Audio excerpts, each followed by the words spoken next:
Hello' friends, নমস্কাৰ, আসসালামু আলাইকুম, ৱেলকাম টু মাই কিচেন। মই আজি বলক মাছৰ তৰকাৰী বনাম। সেইটো কিহেৰে জানেনে? নৰসিংহ পাতেৰে। গতিকে বলক মাছ মই ধুই পখালি লৈছোঁ।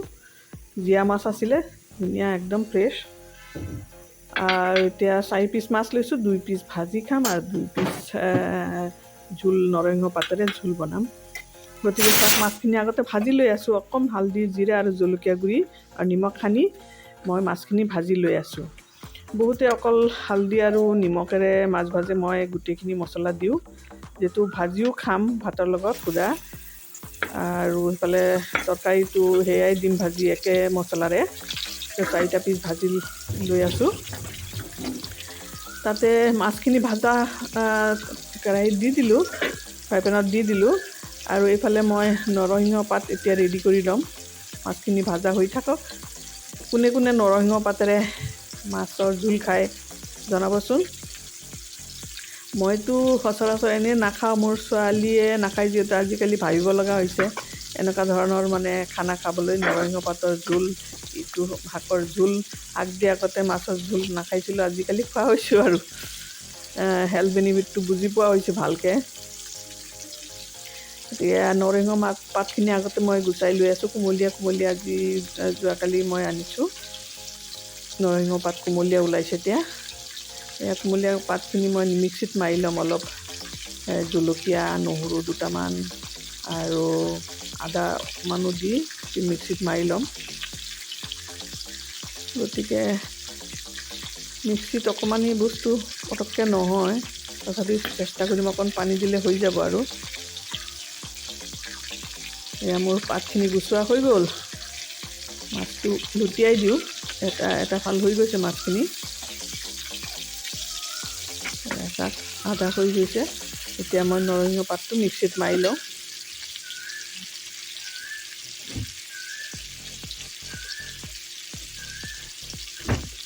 নহৰু অকণমান দি দিলোঁ, 2 ফুটা, আৰু 3টা জলকীয়া দিলোঁ। দি এতিয়া মিক্সিত মাৰি ল'ম।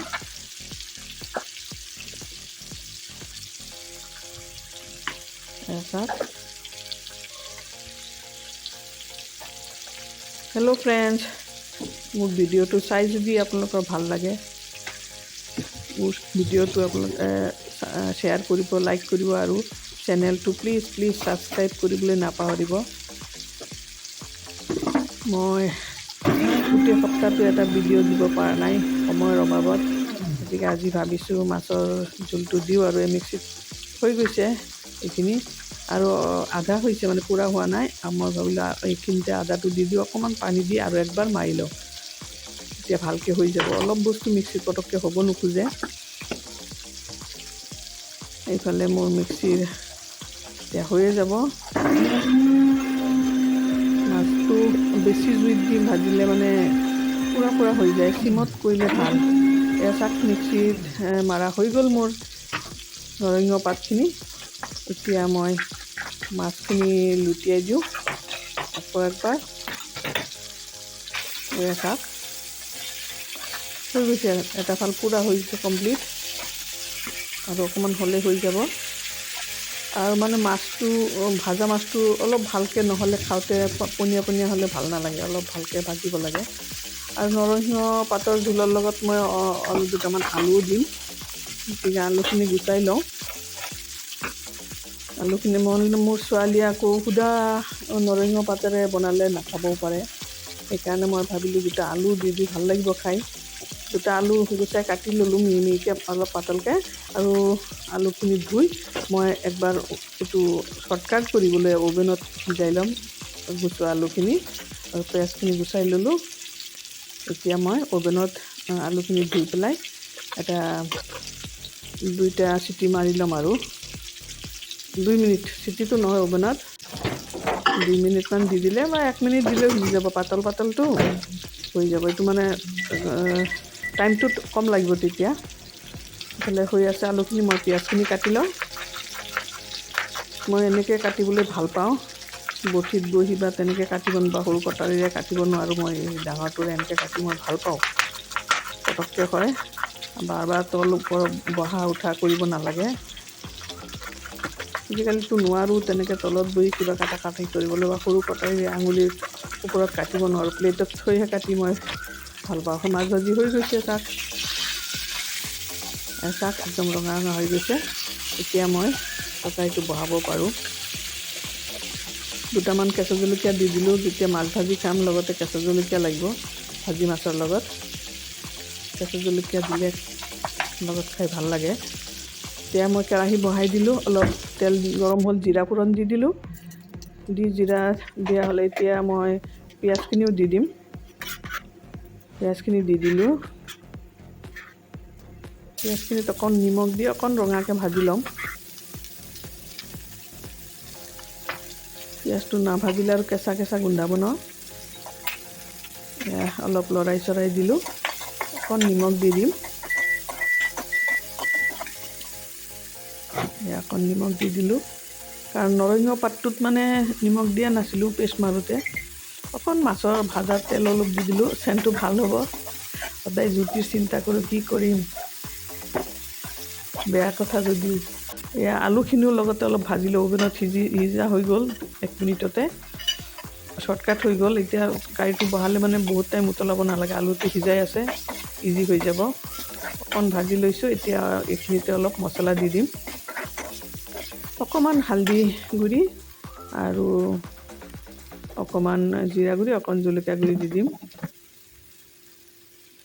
অকণমান হালধি আধা চামুচতকৈ কম জিৰা গুড়ি আৰু জলকীয়া গুড়িও আধা চামুচতকৈ কম দি এতিয়া পানী অকণ দি মছলাখিনি অলপ ভুনি ল'ম, কেঁচা গোন্ধটো নোযোৱালৈকে অকণমান ভুনি ল'ম। ভুনি তাৰপিছত নৰসিংহ পাতখিনি দি দিম আৰু পেষ্ট কৰি থোৱা।